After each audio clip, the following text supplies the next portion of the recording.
let's have a look at our cap table before we get into this. So we've got 1,000 shares. So we are going to create a unallocated option pool of 100 shares. Now, the naive of you will probably think, well, hang on, that's 10%. Technically, it's not, because your option pool goes on top of your existing shares. So the actual way of working out the number of options that would be is 100 divided by 1,100, or 9.09%. So that's the first thing to bear in mind. When you're either issuing shares or you're creating an option pool, you're adding it onto your existing cap table. So you would naively think that 100 share option pool would be 10% if you've got 1,000 shares, but it doesn't quite work that way. I'm still going to create a 9.09%. You can then select what type of shares you want your options to convert to when they convert. By default, these would convert to ordinary shares. Some people just want kind of B ordinary shares, maybe, which don't have voting rights or don't have dividend rights or whatever. So you can do that. I'll keep it as standard. If you wish and you've already authorized all the things we're about to do off platform, you can skip the shareholder resolution and you can skip consents. Those are the two kind of things where we go out and get those authority. The first item is referring to a shareholder resolution. So you need a special resolution in order to create or enlarge the option pool and create the scheme rules. If you don't want to do that, you would just tick this. And similarly, if you've already got investors on your cap table and you've got investor consents in play on your company, then you'll want to get us to get the consents to do that as well.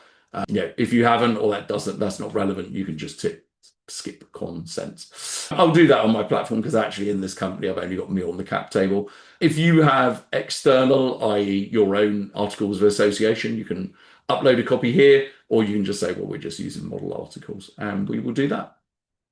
You can see here, the platform's automatically generating document. If I just refresh my screen for a second, there are a couple of documents for me too. You can see my Sign My Documents now has a few more items in. You can ignore the company NDA. This is used for something else, but you can see we've got board minutes that need signing. And if I go into these, you can see very standard stuff. The TBC up here will be replaced, as well with the TBC here. When I sign the document, it's automatically going to put my name in. You can see the board minutes are doing a few things.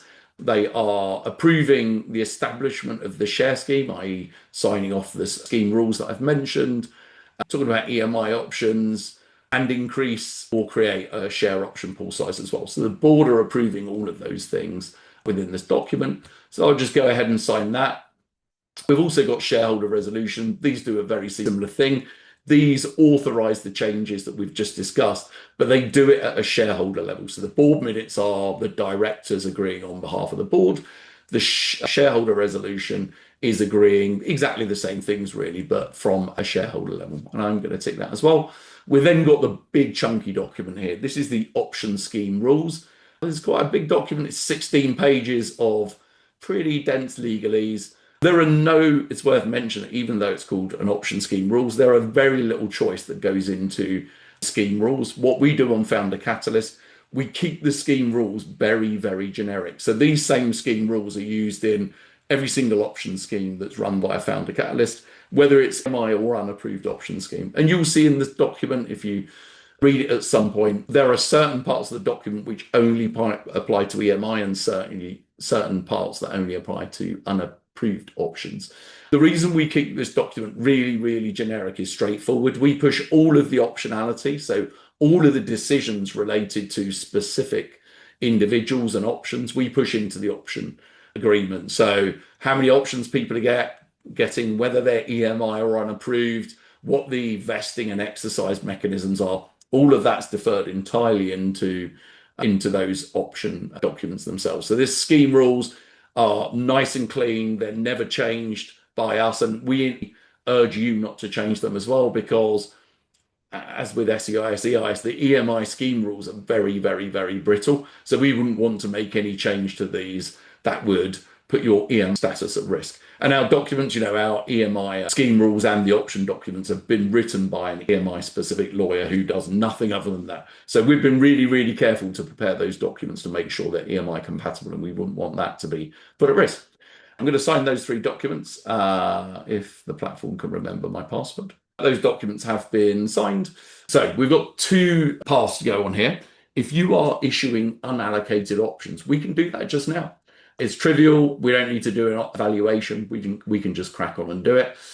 If you want to issue EMI options, then as mentioned earlier, you need to go through and set up a valuation. Now, the platform does allow you to skip a HMRC valuation. You should only really do this if you really, really, really know what you're doing. But yeah, if you know what you're doing, then feel free. We won't create a valuation for you.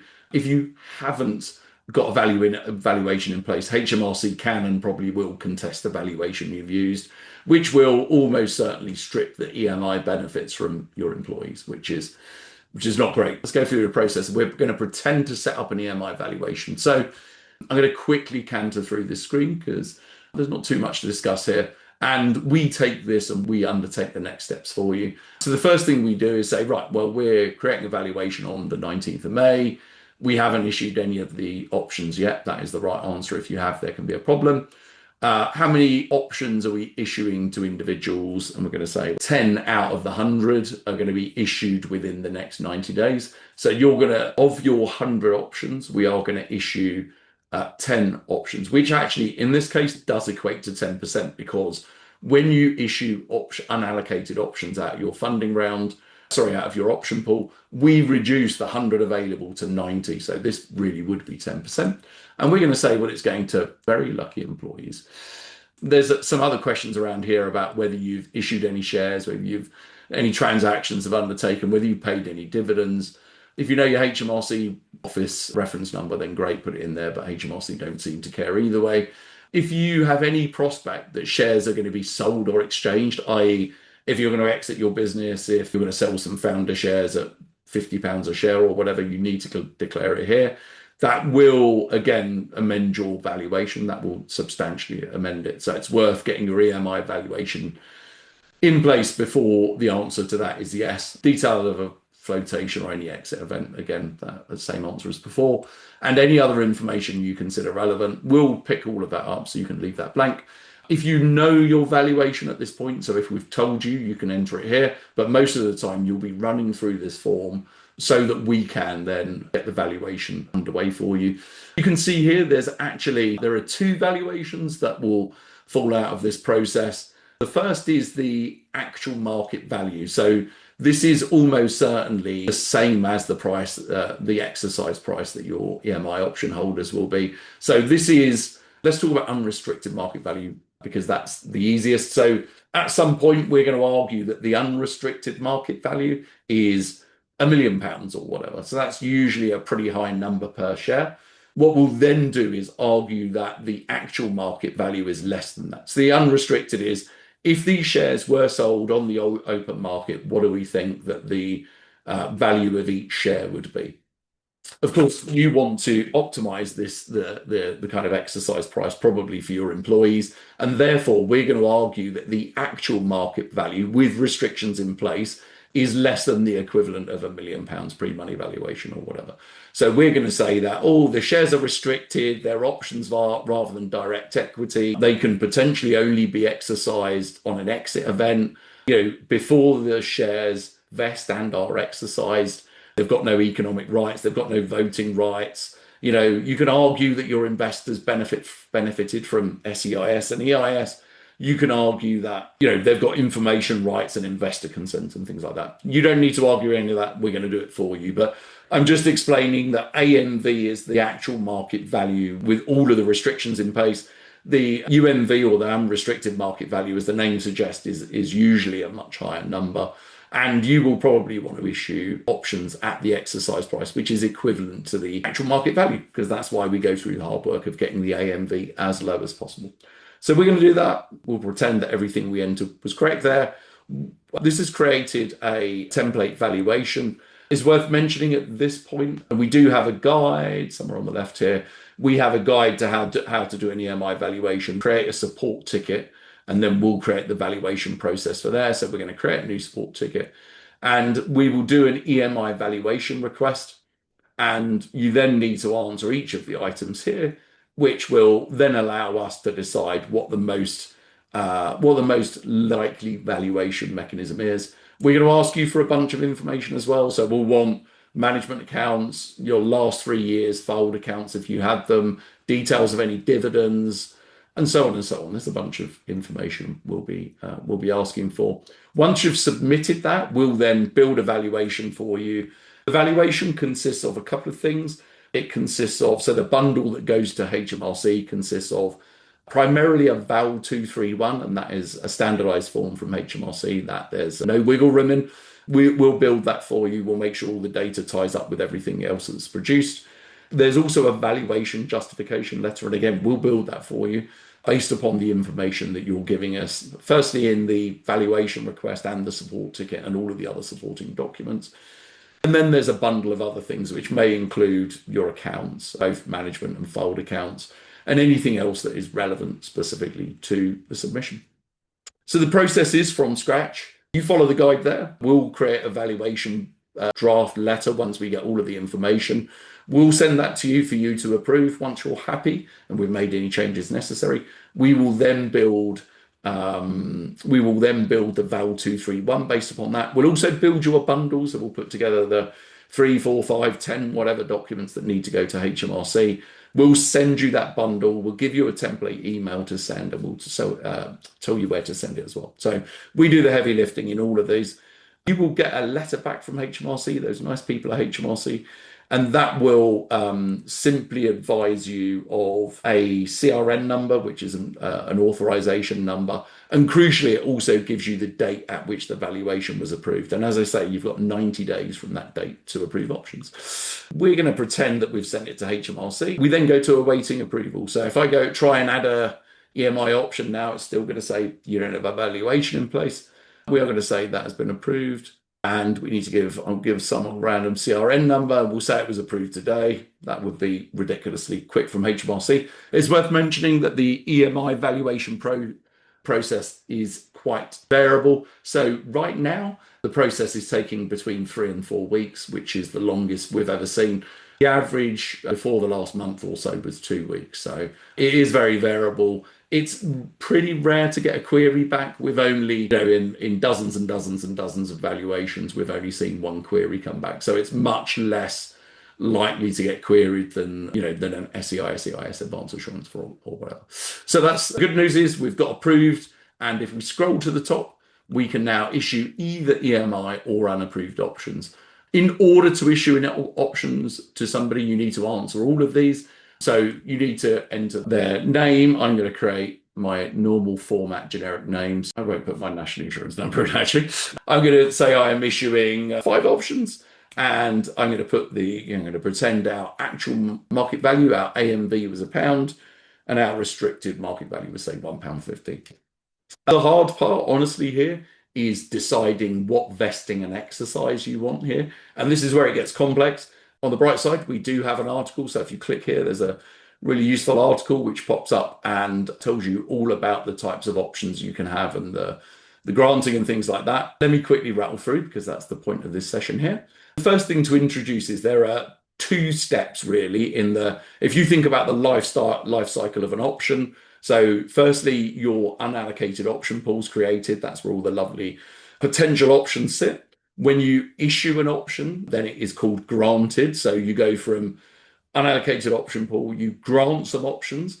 At some point, those options become vestable and they are vested. And vested means that they've earned the option, if you like. At some point, you go from vesting to exercised.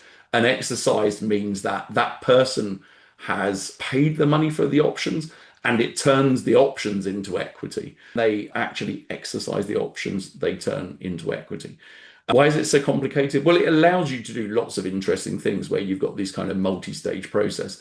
So you may want people's options to vest, for example, in a specific way. So you may say to people, you can vest everybody's, let's rattle through what they are. You can say, well, we're going to vest all of the options, all of your 5 options, that's very generous, on a specific day. Or you might say, we're going to vest the options over a 3-year period or a 36-month period with a 1-year cliff. That is a choice. Or you may say it's on an anniversary.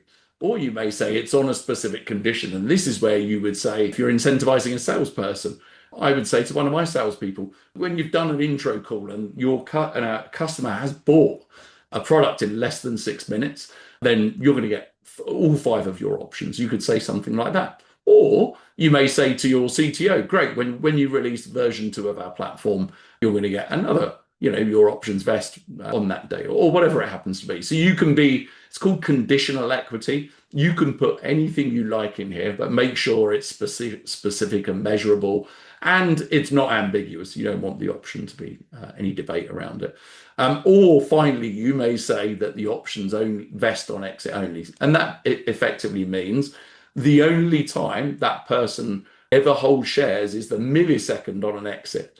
And what would typically happen there is that on an exit, so you sell your business, something happens called a cashless transaction, where the person's, because it's an exit event, the person's options would vest and exercise in the same millisecond. And in the same millisecond again, the new equity that they held for that millisecond would be acquired by the acquirer. So whoever's buying your business, you would convert the options, and the person buying your business would buy the equity in very, very short order. What that means is your employee or whoever owns the option isn't having to pay the exercise price. One of the things that people don't think about when shares go from vested to exercisable, and your option holder actually exercises them, whatever the price here is, whatever the exercise price, your option holder has to actually pay that. Now, in this case, it's £5, so I've sure got the money behind a sofa somewhere.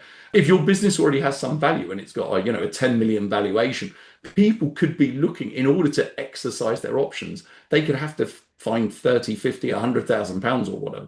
So it does get really painful for the option holder to actually find the cash at the point of exercise. Hence why when shares are exercisable, they may not choose to exercise them. They may be like, well, I know the options are in the bag, but I don't actually want to pay £50,000 for the options. So those are the different choices on the platform. Really straightforward. For virtually all of these, other than the vesting only on an exit, where it doesn't make any sense, all of these have the choice to allow an exercise only on the exit. So this is actually the vesting condition. And then if I tick this, the shares will only be exercisable on an exit. Otherwise, if you don't tick this, then the options are exercisable as soon as the options, have vested. So let's put some tests in here. And this is what we're going to do. We'll say only allow exercise on an exit. What the platform's done now is giving you an example here. So it's an EMI option. There are 5 to be granted, 5 of which remain. None are vested, none are exercised, none are lapsed. Lapsed means if somebody's got exit-only options and they leave you, you would move them to lapsed, and that means effectively those options go back to the option pool. We're not going to cover that today. You can see here we're ready to build documents. So we're going to go ahead and create the documents. I can still go in and change it. So if I decide, well, actually, I want them to get 6, I can go in here and amend that to 6 or whatever, but we won't do that. And you can see in the intelligent data room, this is the first time we've been in the data room today, actually. So if you've not seen a funding round or whatever in Founder Catalyst, this is where all the interesting stuff sit. You've got within here, you've got all of the details from each of your funding rounds. And if you go to option schemes, we've got all of the documents we've produced today. You can see here, we've got the approval documentation. These are the board minutes and shareholder resolutions, any investor consent, the articles of association all go there. You can see we've got the valuation documentation. So the VAL 231, I mentioned this earlier. This is the lovely document that goes to HMRC. This is in their prescribed format. Don't blame me for the format, but that's all the details we've captured, and the option scheme report, which is a Word document, so that won't display. And then you can see within the grant documentation, the platform has built a couple of things. So we've got the option scheme rules that we discussed much earlier. And then we've got the option agreement, which we're just spoken about. And you can see the option agreements between my made up name here and the company name. It's not dated. Nobody's signed it yet, so it doesn't matter. I haven't got an address yet because I've not onboarded on the platform as an option holder. But you can see it's really straightforward. It's got the, you're going to get a certain number of options at the company nominal value and things like that. So it's detailing all of the specifics of the company. And again, there's the number of 5 shares form part of the options, and then being issued at £1 per share, which is the AMV. And if we scroll to the end, we then come to the really, really interesting part, which is the vesting schedule. And this schedule here dictates how the options vest and then exercise. If we head back, the founder, you can read the document before it goes to somebody, and that is best practice. The very next step is to send an invitation. This will send an email to the option holder. I'll show you what that option email looks like. Yeah, this is the invite from Founder Catalyst. Hi, blah, blah, blah, free account, access share option grant at Example Limited. So I am going to accept that invitation. You can see here it's got my details, my email address. I'm just going to use a standard password. I will accept the invitation. I will accept these lovely terms and conditions. I have to enter details of, I should enter details of my national insurance number. I'm not going to. I'm not going to put my address in either. Call me old fashioned, but I will put some test data in here. God, I'm really rattling through this. I can either sign in this box here, and my signatures are usually that bad anyway, or I can adopt a digital signature from Founder Catalyst. And you can see here, there's some useful information. I can look at I can look at the data room or whatever. Really, the only thing for me to do is to sign this document. And up here, there's a sign my document menu item. I go in here, the option, this is viewing as an option holder. I can scroll through here. I'm going to enter my ridiculously easy to guess password here. And now as an option holder, I've signed that document. It's not yet signed, I don't believe, on behalf of the company. So we'll zap back here. And again, you can see sign my document's got another item here. The platform has just nudged me as the founder in the company. It's just said, you've got something to sign. Don't use that password. Here we go. That has signed, and then we'll go back to the share option scheme. And you can see the options are now granted, which is nice. So they're granted, 5 remaining. It will remain in remaining until the shares are vested and exercised. If I wanted to here, I can vest some now, and that is because I can vest them now because it's conditional. If it's time-based, then the platform will automatically calculate and do those kind of things. If I quickly flip back, this is the option holders page. There is nothing too interesting for them to see. They can see the option scheme in here. They can see there's no share certificate for them yet because their options haven't turned into equity, but they can see that the option agreement is 100% signed. We zap down to the bottom here. You can see my usual squiggles here, and my adopted squiggle for the option holder is here.